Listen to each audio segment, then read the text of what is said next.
Hello, ഞായറാഴ്ച free ആയപ്പോൾ ഒന്ന് പുറത്തേക്ക് ഇറങ്ങിയതാട്ടാ. വണ്ടിയിൽ കയറിയിട്ട് എവിടേക്കാണ് പോകണമെന്ന് വെച്ചിട്ടുണ്ടെങ്കിൽ എവിടേക്കെങ്കിലും പോകാനാണ് പറയുക. അപ്പം ഞാൻ എന്ത് ചെയ്തു, വണ്ടി നേരെ കച്ചിത്തോട് ഡാമിൽ കണ്ട് വിട്ടു.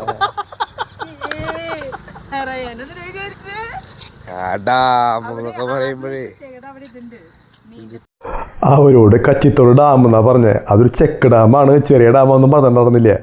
പിള്ളേരെ വിചാരം അത് വലിയ ഡാമാണ്, പീച്ചിയും ചിമ്മിനിയും വാഴനെയൊക്കെ പല വലിയ ഡാമാണെന്ന് വിചാരിച്ചേ. എന്തായാലും അവർ ചെന്നോടെ കൊണ്ട് സ്ഥലങ്ങളൊക്കെ അവർക്ക് ഇഷ്ടപ്പെട്ടു കേട്ടോ. ഞാനും റീസിയും മുന്നേ ഇവിടെ ഒരു തവണ വന്നിട്ടുള്ള കാരണം നമുക്കിതിനെക്കുറിച്ച് അറിയാം. ഈ ഡാമിന് ചുറ്റും നടക്കാനുള്ള ഏരിയ ഉണ്ടെന്നൊക്കെ നമുക്കറിയാം. നമ്മൾ മാളിലൊക്കെ പോയിട്ട് ഒരു ടാങ്കിൽ കാല് വെച്ചിട്ട് മീനുകളെ കൊണ്ട് കാലുമ്മേ കൊത്തിക്കേണ്ട പരിപാടിയില്ലേ, കാശ് കൊടുത്തിട്ട് 300 400 കൊടുത്ത് ചെയ്യുന്ന പരിപാടി, അതിവിടെ ഫ്രീ ആയിട്ട് ചെയ്യാട്ടാ. അതിനാണ് റയൻ ഇറങ്ങി നിൽക്കണേ. അവൻ്റെ കാലുമേ നല്ലോണം മീൻ കൊത്തുന്നുണ്ടെന്നാണ് അവൻ്റെ ആ നിൽപ്പിന് വർത്താനത്തിൽ നമുക്ക് മനസ്സിലാവണം കേട്ടാ.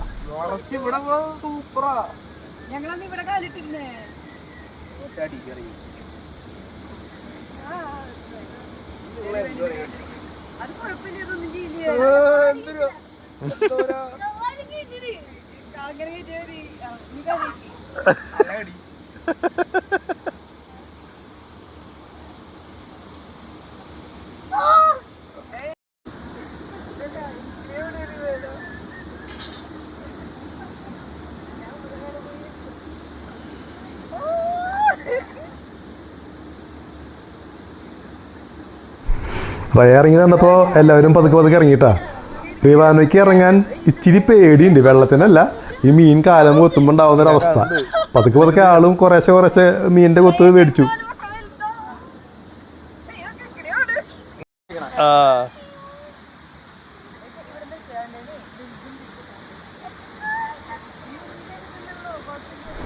അമ്മയും മക്കളും വെള്ളം കണ്ട കരക്ക് കയറാൻ ഇച്ചിരി പാടാ. അത് കാരണം ഞങ്ങൾ സ്നേഹതീരം ബീച്ചിലൊക്കെ പോയിട്ടുണ്ടെങ്കിൽ ഞാൻ വളരെ കഷ്ടപ്പെട്ടാണ് ഇവരെ കടലിൽ നിന്ന് കയറ്റുക. അതുപോലെ കുറച്ച് പാടുപെട്ടു എല്ലാവരും ഇതിൽ നിന്ന് ഈ വെള്ളത്തിൽ നിന്ന് കയറ്റാൻ.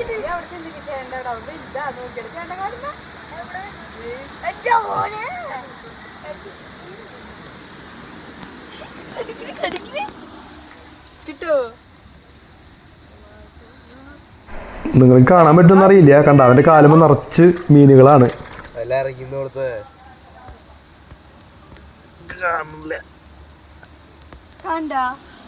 ഇനി വരില്ല ചിലപ്പോ.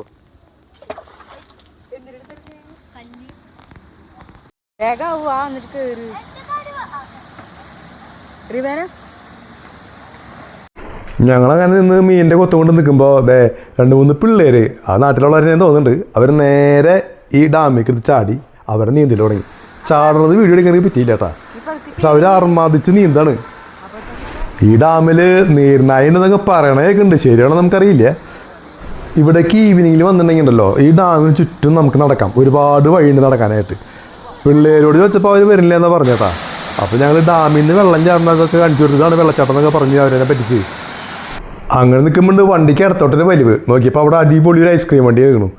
അവിടെ ചെന്ന് ഐസ്ക്രീം കഴിക്കാനുള്ള തിക്കും തിരക്കാണ്. പിന്നെ എവിടെ പോയാലും ഐസ്ക്രീം കിട്ടിയാൽ ഏത് നേരമായാലും, മഴയായാലും വെയിലായാലും മഞ്ഞായാലും ഐസ്ക്രീം എന്ന് പറഞ്ഞാൽ ഒരു വികാരമാണ്. അതിപ്പോൾ ഒരാൾക്കൊന്നുമില്ല, എല്ലാവർക്കും അങ്ങനെ തന്നെ കേട്ടാ. ഐസ്ക്രീം അങ്ങനെ ഞങ്ങൾ ആസ്വദിച്ച് കഴിച്ചുകൊണ്ടിരിക്കുമ്പോൾ നോക്കിയപ്പോൾ പിള്ളേരെ കാണാനില്ല. നോക്കുമ്പോൾ അവർ സേഫായിട്ട് ഇരുന്ന് കഴിക്കാനുള്ളൊരു സ്ഥലം കണ്ടെത്തി അവിടെ പോയി ഇരുന്ന് കഴിക്കാൻ കേട്ടാ. അതിനിടയിൽ ഒരു റീൽ എടുക്കാനുള്ള ഒരു ശ്രമം നടന്നു. അത് ശരിയാവണ്ടായപ്പോൾ നേരെ അവിടെ നിന്ന് അടുത്ത സ്ഥലത്തേക്ക് തിരിക്കാമെന്ന് വെച്ചു. ഇനി അടുത്ത സ്ഥലമാണെന്ന് വണ്ടിയിൽ കയറുമ്പോൾ പറയും അങ്ങോട്ട് പോകും. പോണ വഴിക്കതേ സൈൻലബാഗ് കണ്ടപ്പോൾ ചവിട്ടുവിടെ വണ്ടി എന്ന് പറഞ്ഞ് അവിടെ ഇറങ്ങി. കുറേ നാളായി സൈൻലബാഗിൽ കയറണമെന്ന് പറയണു. അപ്പോൾ അങ്ങനെ കയറിയ സന്തോഷമാണ് ഇപ്പോൾ എല്ലാവരും മുഖത്ത് കാണേട്ടാ. പോണ വഴിക്ക് നമ്മൾ ഗിരിജ തിയേറ്ററിൽ സിനിമയ്ക്ക് ബുക്ക് ചെയ്തിട്ടുണ്ടായിരുന്നു കേട്ടാ. പ്ലൂട്ടോ കാണാനാണ് ഉദ്ദേശിച്ചത്. അപ്പോൾ അങ്ങനെ ഓർഡർ ചെയ്തിട്ടുള്ള ഐറ്റം വന്നു. അപ്പോൾ അത് തുറക്കാനായിട്ട് പിന്നെ നമ്മൾ നോക്കി സമ്മതിക്കില്ലല്ലോ. പോളൂട്ടൻ്റെ അവകാശമാണ് ഈ വക സാധനങ്ങൾ തുറക്കുന്ന പരിപാടി. അറിയില്ലെങ്കിലും ആൾ ചോദിച്ച് മനസ്സിലാക്കി അങ്ങനെ അവൻ്റെ കൈ കൊണ്ട് തന്നെ അത് തുറന്നു. മധുരം ഇഷ്ടപ്പെടുന്നവരാണ് അങ്ങോട്ട് പോകേണ്ട കേട്ടാ. നല്ല മധുരമുള്ള ഐറ്റംസാണ് അവിടെ ഉള്ളത് മുഴുവനും. എനിക്ക് മധുരത്തോട് അത്രയ്ക്ക് അങ്ങോട്ട് താല്പര്യമില്ലാത്തതുകൊണ്ടും ഡയറ്റൊക്കെ നമ്മൾ ഇറക്കി നോക്കുന്നതുകൊണ്ടും എനിക്ക് വലിയ താല്പര്യം ഉണ്ടായില്ല. പക്ഷേ പിള്ളേരുകൾക്ക് അത് ഭയങ്കര ഇഷ്ടമായി. അത് ഇരിക്കുന്നത് കാണുമ്പോൾ തന്നെ നമുക്ക് തിന്നാൻ തോന്നും കേട്ടോ. അത് കഴിച്ച് കഴിഞ്ഞിട്ടുള്ള റിവാനോയുടെ എക്സ്പ്രഷൻ നോക്കിക്കോളാം നിങ്ങൾ കേട്ടോ. കേട്ടാ അടിപൊളി. അതാണ് ആള്. എന്ത് കഴിച്ചാൽ നന്നായെന്നും പറയും, മോശമായെന്നും പറയും. അതാണ് നമ്മുടെ പോളുട്ടൻ, അതായത് റിവാനോ. അപ്പോൾ ഞങ്ങളും കുറേശ്ശെ കഴിച്ച് അത് ടേസ്റ്റ് നോക്കി, കുഴപ്പമില്ല. ഞങ്ങൾ അതിനകത്ത് മറ്റേ ബെറീസൊക്കെ ഇട്ടിട്ടുള്ള ഒരു സംഭവമായിരുന്നു. എന്തായാലും സൈലന്റ് പാലിൽ കയറിയിട്ട് അത് നല്ലൊരു എക്സ്പീരിയൻസ് ആയിരുന്നു. നമ്മൾ ഓർഡർ ചെയ്ത് ക്യാഷ് കൊടുത്ത് വന്നിരുന്നുണ്ടെങ്കിൽ അവർ നമ്മുടെ നമ്പറാകുമ്പോൾ വിളിച്ച് നമ്മൾ പോയി സാധനം എടുത്തുകൊണ്ട് വന്ന് കഴിക്കുക. അതാണ് അവിടുത്തെ സിസ്റ്റം. എന്തായാലും ഞങ്ങൾ കയറുമ്പോൾ ആൾക്കാരുണ്ടായാലും ഇറങ്ങുമ്പോഴേക്കും ആ കടയിൽ നല്ല തിരക്കായിരുന്നു കേട്ടോ.